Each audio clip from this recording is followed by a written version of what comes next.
Hi, Sarah. Welcome. Hi, how's it going, Amber? It's going good today. I'm so happy to have a conversation with you. And specifically today, our conversation is going to be about parenting with adult ADHD. And so Mhm. this is something that I think is super important. And especially nowadays, I hear a lot more adults learning that they have ADHD after their children get diagnosed. So we might get into that just a little bit more in our conversation. Absolutely. Yep. Let me start by just asking you to tell me a little bit about yourself and when you got diagnosed with ADHD or when you started noticing that you might have adult ADHD. Absolutely. So, yeah, I'm very much like a lot of parents. I'm going to even say specifically moms, that I haven't actually been officially diagnosed, but after my daughter was diagnosed with ADHD, and then I went back to sort of do more research. And as I was, unpacking what ADHD was from what I thought it was, which Mhm. was a lot different. I was reading people's stories and like just flooded with tears and just feeling like, oh, this is me.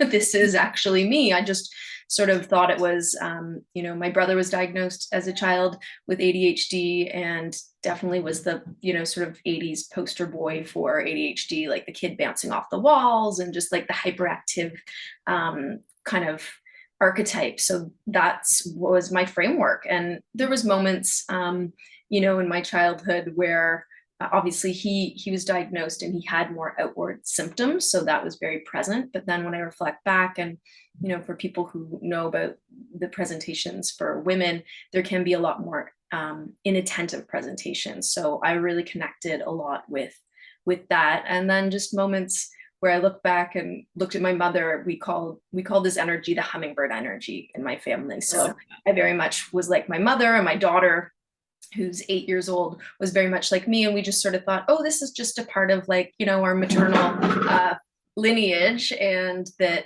actually my mother's mother too, we all sort of said, oh, we're hummingbirds. We just have a big energy, and we, kind of move really fast. Sometimes we're accident prone. Like there were just sort of like characteristics that then when you read, oh, this is, typical for ADHD people, is like, oh, wow, okay, I thought these were my idiosyncrasies, but this is really just a part of the ADHD brain. And that was really interesting. I think I've heard a lot of people say that there's some like relief that comes with that in a way too. Like there's that sense of, oh, okay, you kind of step back into yourself, and some of those things where you like, have those questions of like, what's wrong with me? Or like, what is this? You're sort of like, oh, okay, this isn't, some of the things people say, like, you're lazy or you're not trying hard enough, or all of those things you might not have been abandoned. messaging, right, as Yeah. a child or in your life. And then you kind of go back and you, for myself, I kind of unraveled the tapestry and then sort of, gave myself a bit more self-compassion that, okay, this is a big part of it.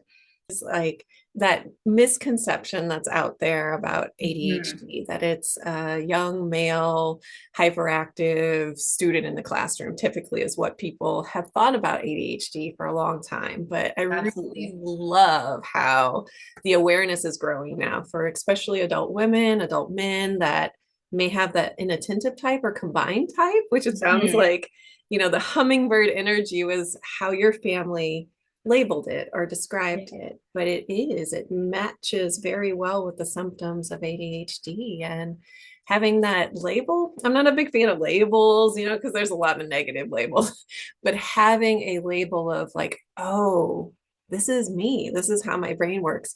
I agree. It gave me some relief too, in the sense Yeah. of like, okay, I'm not just crazy. I'm not just frantic and messy and chaotic and all the things that, the negative labels that sometimes Yes. go along with it. Yeah.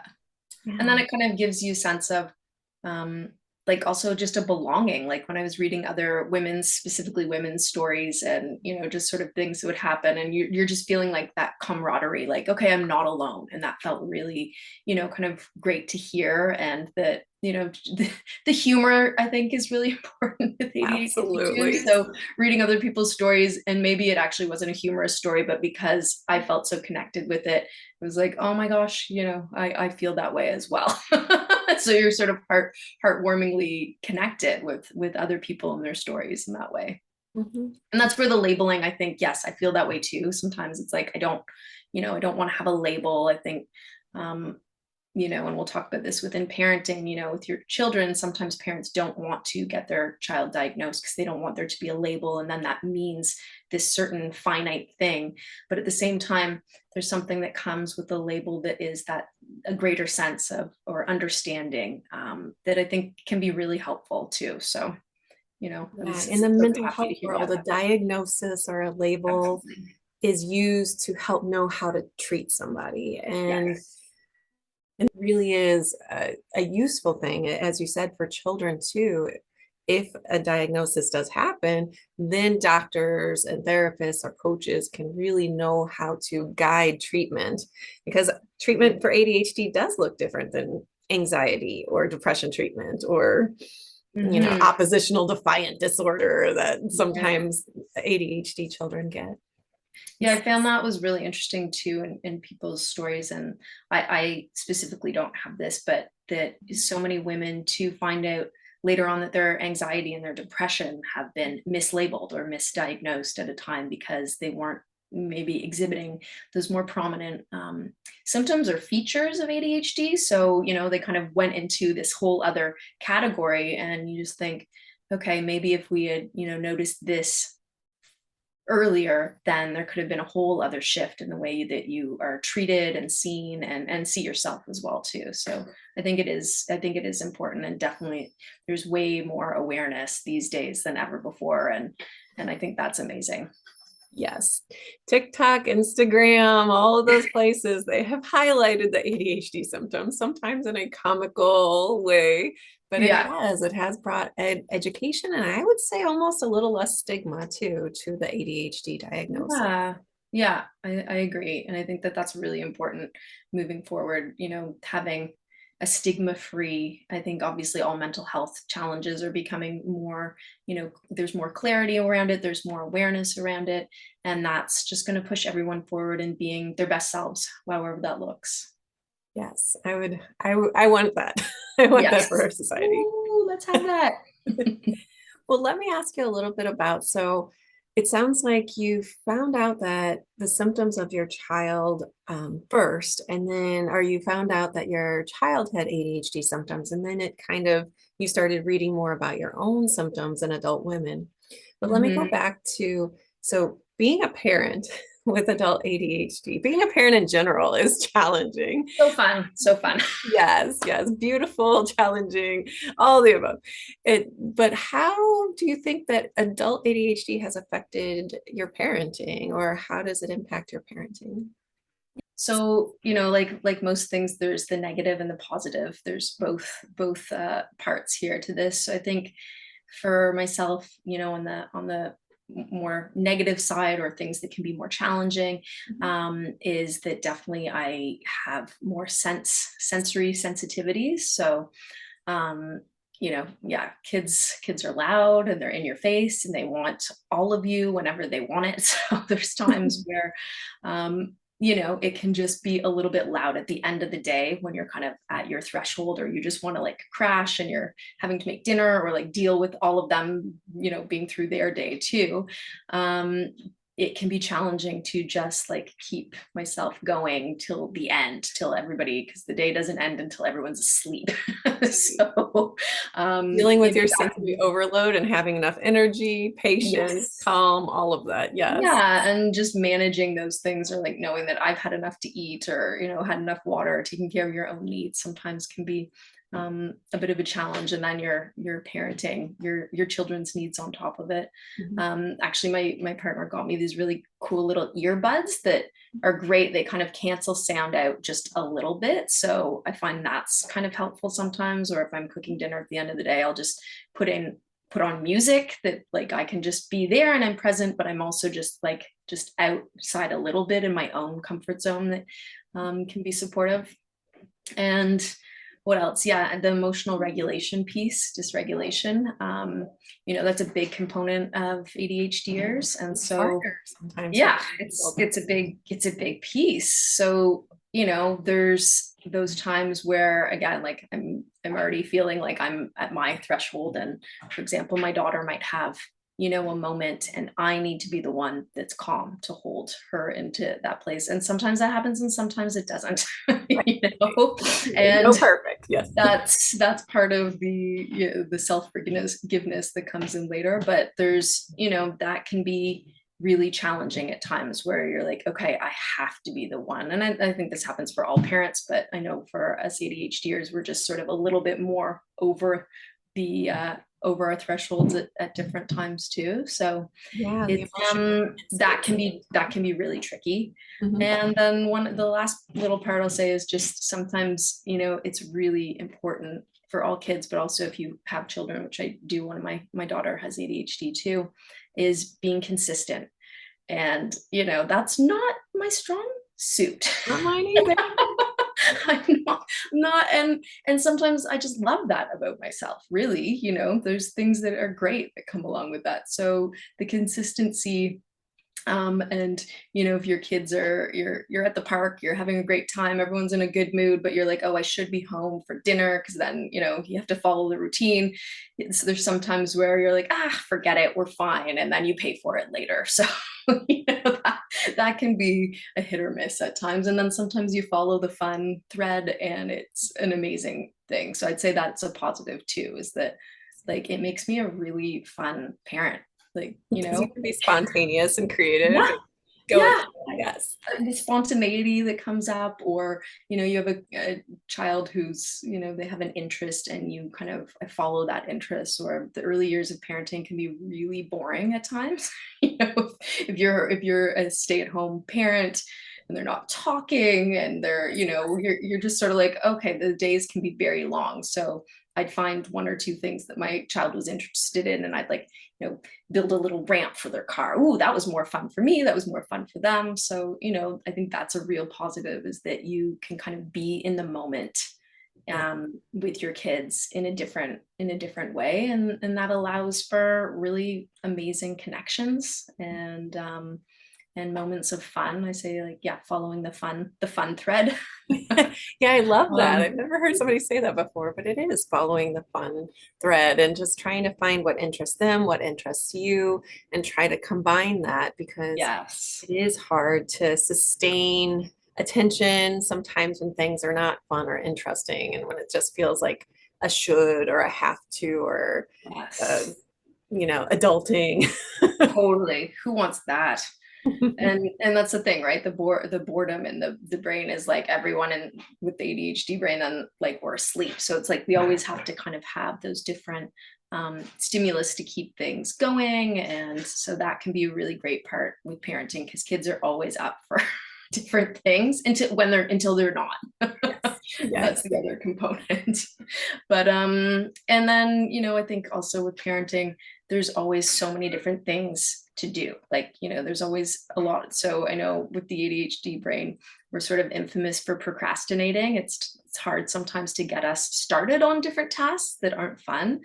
So it's kind of cool, because you'll look at one task and be like, oh, I really don't want to do those dishes. But don't worry, there's laundry, there's tidying up, there's like, dang, those are like 40 other things. So I find I like procrastinate one thing and, get motivated for something else. So that can be good part of parenting, because there's always a million things that you could be doing. And hopefully they'll all get done at some point in time. And then I think, another positive too is just for myself, because my daughter has ADHD. My son, who's 2, actually has a different.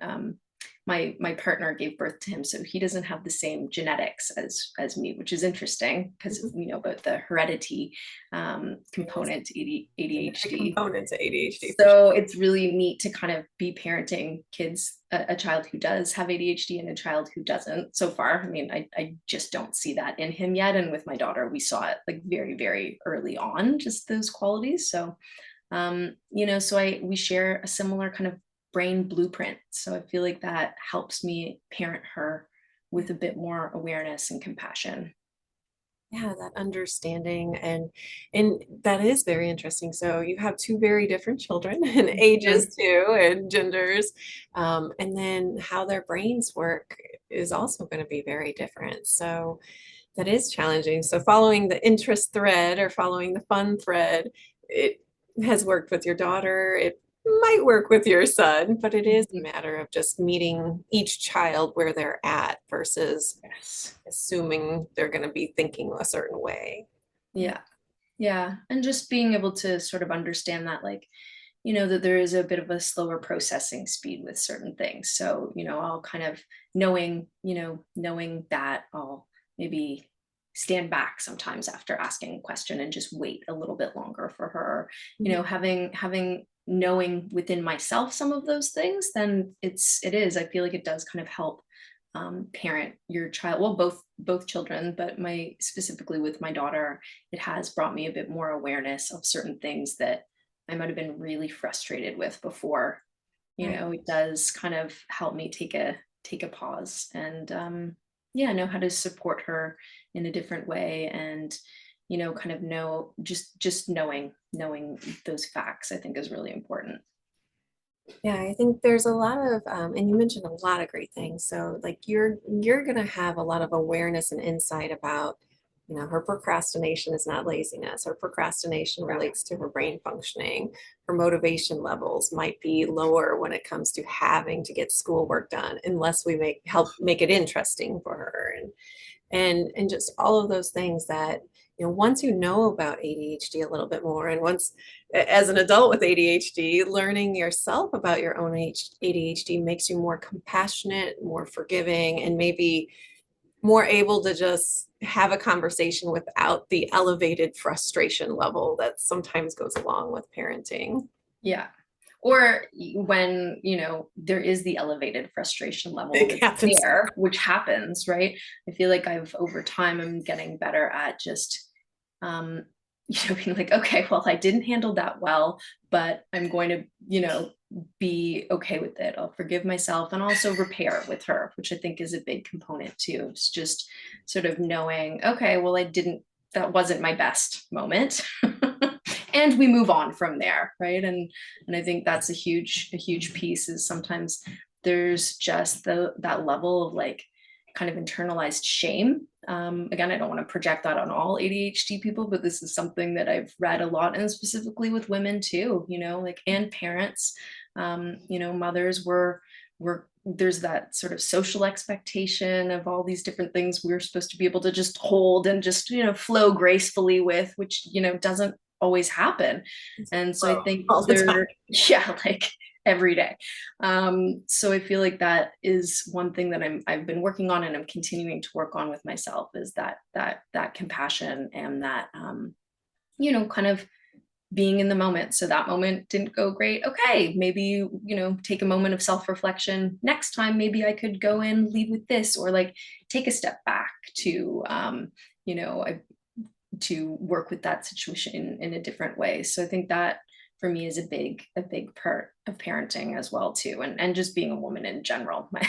My daughter actually came to me the other day saying, I want to stop saying sorry all the time when I don't actually mean sorry. And I was like, welcome to the world, girl. Like, it's a great that you have that awareness at 8, that you're saying sorry, but you don't really mean it. But, you're just kind of saying it because you feel bad, really, is the thing that she's kind of connecting with. So that's a thing that we're working with a lot now. And I'm like, I know that piece. We all have that piece. And I Yes. think, that's a everyone piece, that's a mother piece. But I know for ADHD people as well, we have that. Had so many different negative feedback moments over the years. Whether you've been diagnosed or not, you carry all those stories and experiences with you.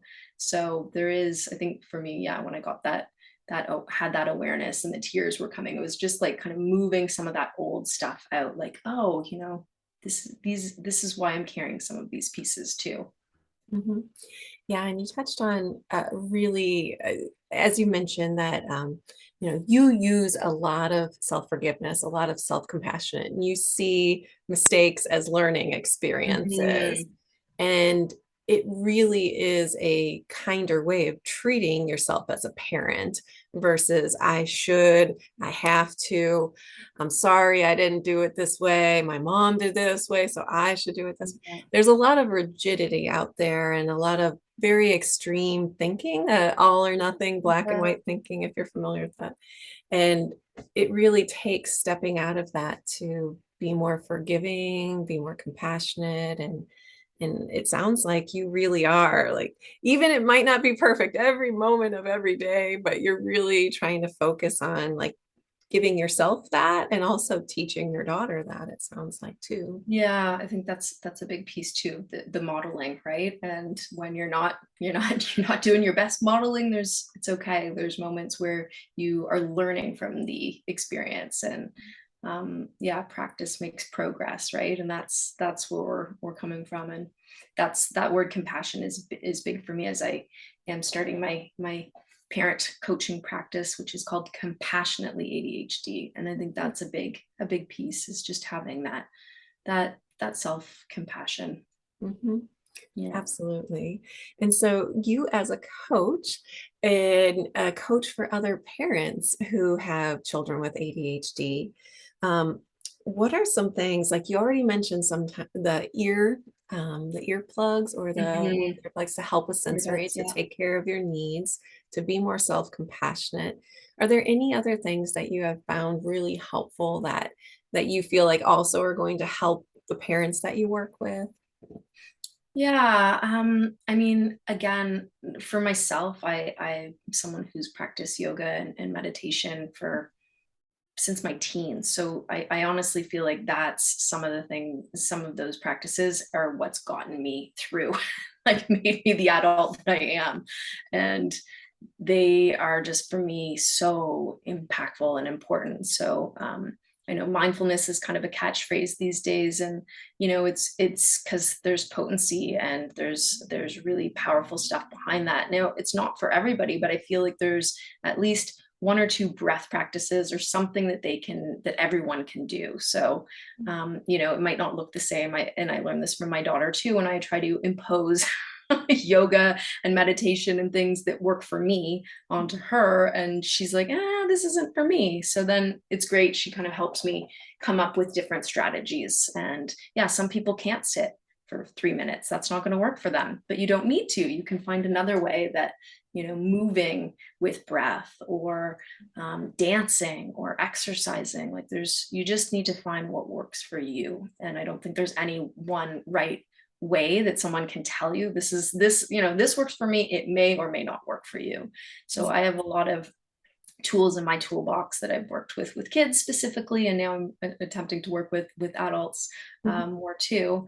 And there's just so many different ways. I think that's an advantage of the ADHD brain. I'm always looking for the solutions. Like, I'm not going to stop at like, no, that doesn't work for me. Oh, okay, then that's it. No, we'll Right. find something else. We'll persevere. And so that's been a big thing for me. I think also just learning to trust yourself as a parent. Mhm. Um, you know, at times when parents are putting their kids into like 17 different after school programs, I was looking at my daughter and being like, school is enough. That's a long day. Like, she doesn't need one other thing. And if it's not something she's like very much in love with and excited about, like, that's why would I put her into that? And I think sometimes we have to keep the day full of people need to work, but I think at times parents don't trust that their own connection is actually really powerful and necessary. Mhm. So I'd love to support parents and being able to trust their connection with their child and develop that. I think that's a really important piece. And I feel like that's one thing I know I've done well as a parent, is my daughter and I have a good rapport. Mhm. And that's really, developing that trust with your child, but also within yourself, and sort of, okay, everybody's doing this, but that doesn't feel right to me. And I need to trust that and go with that. And I think that's, a skill set that comes, through the journey of parenting. And it may take some time to get there and some trial and error, but that's a big Yeah. part of it. I already talked about self compassion, Mhm. having, other people, parent friends, whether they have kids with ADHD or they have ADHD themselves, or just anyone that can listen to you, that you feel safe and comfortable talking to. I think that's Support. big support group. Yeah. Mhm. And I definitely am looking to create that more myself for other moms. My partner and I, we used to have something called mom fires, where we'd have moms over and we'd have a big bonfire in our backyard, and everyone would just be there to share and to listen and to witness without judgment, and just, come purge, smile, laugh, share your story. And I think having spaces for that is really important for everyone, just in general, but for parents as well too, just to know that you're not alone, Yes. and that you can listen to other people's stories and be like, oh, that sounds like something I could try, that could work for me too. Yes. That's really great. And yeah, I think I already said it too, like knowing the facts about ADHD is really powerful Big too, to kind piece. of come back into that, like, oh, okay, this is happening. Mhm. This is that executive functioning skill that's failing Yes, right now. exactly. That's not that I'm being challenged by. Yeah, and then that kind of just takes the pressure off in some ways, I find. And I think that that could be impactful for other people too. It's, Mhm. knowledge is power, they say, and there is something that's really important about that. Yeah. So Yeah.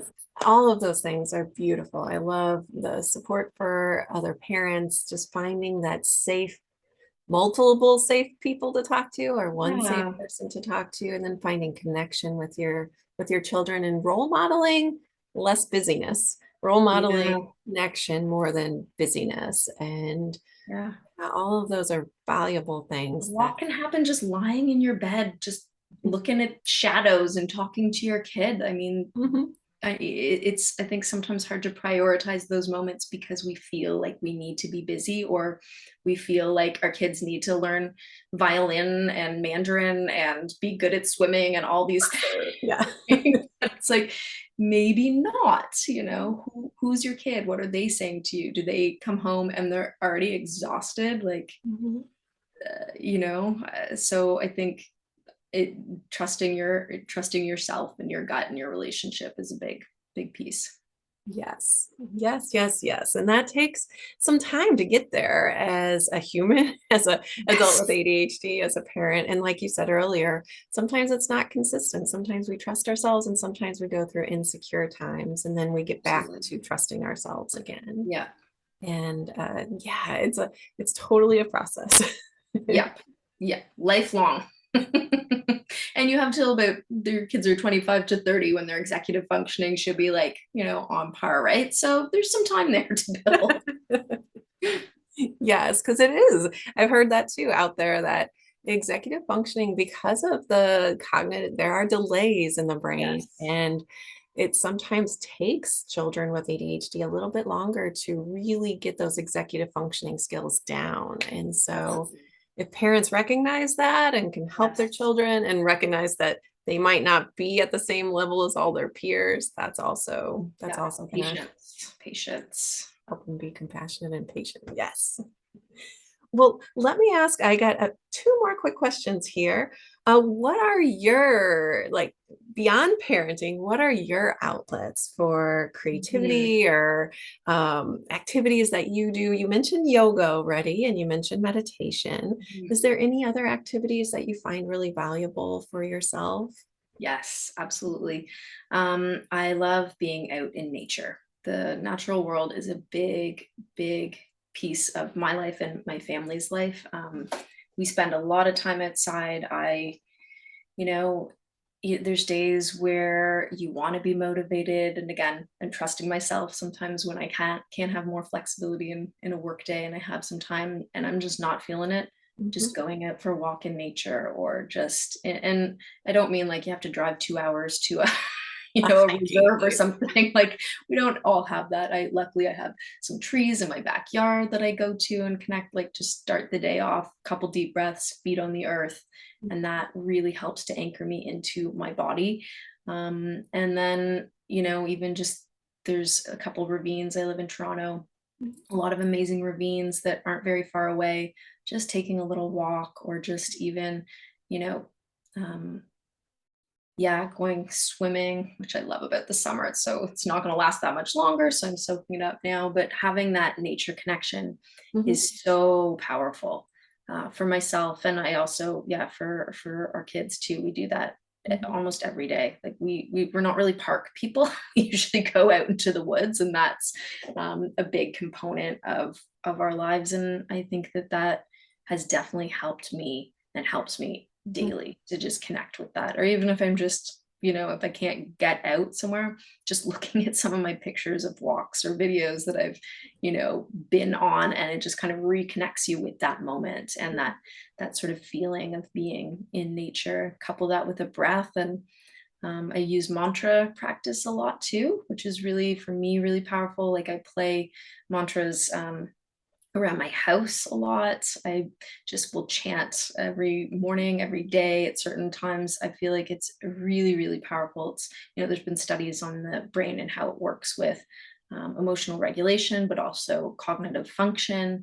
And I find that a really, really, really powerful tool Mhm. to use, and also just for reprogramming the negative thoughts that might be coming up, or those kind of tapes that keep going, those loops in your head of the shoulds, the woulds, the coulds, all that stuff. Just throw in a nice little mantra, and it does kind of cut the edge. So that's a really big practice for me too. Mhm. And Go back dancing. of what thoughts are in your head. Yeah. Yeah, yeah. It's a really, there's so many different mantras out there as well too, and it could even just be, an English, word or phrase that you kind of chant for yourself. I tend to like more ancient traditional kind of Sanskrit, or different practices that really, like, the music moves me, I think, too. So dance is another big piece too, just again getting in your body. Mhm. A lot of people with ADHD, no matter if you're inattentive or whichever your characteristics are, like, we need to trust our bodies. A lot of the times too, like the hyperactive kid, they're just doing what innately feels right. Like, if they don't move and shift and like do those things, their brain's like, okay, we're going into sleep mode. Like, they're just really following what is there. And I have that as well too. It's funny, whenever I take classes in university, all the different things, I always, I'm sitting right now cross-legged on my chair, or Me I'll like too. find a way where I can move the table so that I could, like, get up, stand up. Like, I still have that need to move, that desire to move, and just trust that. And so dancing is a really good creative outlet for me too. And honestly, I think those are the biggest ones right now. I used to paint, or do, I just don't have the time for that as much. Yeah. So those are And it goes my through biggest phases ones. probably in your life too, that Yes, maybe yeah. you're using the mantra and the outdoors and the meditation, but it might switch with other things. So it really does sound like you have so many good tools in your toolbox, and it's just kind of what feels good to your body and what feels maybe also good for your family dynamic at that time Yes. too. Yeah, I think that's the thing. When you're a parent, it's like, especially with younger kids, Mhm. you're kind of like 24/7 on. Even when they're asleep, they could wake up. So, it's kind of like finding those little pieces here and there. And the self-care thing, I think, is really important. That's definitely something I'm, especially coming out of this, intense pandemic time, like, oh my goodness, where you're just have no space or time. I feel like I'm just kind of breaking out of that again to, commit to more time to myself, because that's so important, like, to have those outlets and the things that make you feel good and supportive and nourished, and bring you more joy, because then you can, have more to share and to give. So Mhm. yes, Energize I'm open to all new outlets and creative opportunities that come that come my way. Awesome. Well, I have so enjoyed hearing just a little bit more because I know we've known each other, but we haven't really had an in-depth conversation one-on-one. So thank you so much for Thank you.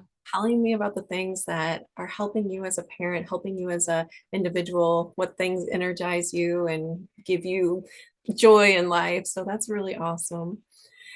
If people out there want to learn a little bit more about your coaching or get connected with you, what are the best ways to get connected? Yeah. So my website, which is www.compassionatelyadhd.com, which is funny because compassionately is like a very hard word to spell at times. I don't know why I made it so difficult, but it's there. And then also on Instagram, which is the same, compassionately underscore ADHD. And I post a lot of different videos there for emotional regulation. For my daughter and I post some things together. We're working on some more self-advocacy type of videos. I think it's really important for kids to be able to have the words to tell their teachers why they can't just sit still or what they need. And so we're working on those together, and some things for, we'll do some breathing or some different yoga, and she'll always add in what works for her, which I think is really great too. Like, we're definitely not perfect. We're not sitting there like fully like with perfect posture. We're just doing what we can do. And I think it's kind of great because it's real. Like, it's real life. Sometimes she'll just be like, I'll be with my eyes closed in a Zen moment, and she's kind of looking around and okay, this is how it is. And doing her, you're doing you. yeah, she informs, the practice to her. We'll come up with things together. She'll, do different moves and stuff. So there's lots of different different things up there for you to practice with your kids if you're interested, or connect with me. Those are the best ways to find me, and that'll be great. Look forward to it. Once again, thank you so much, Sarah. It has been a pleasure.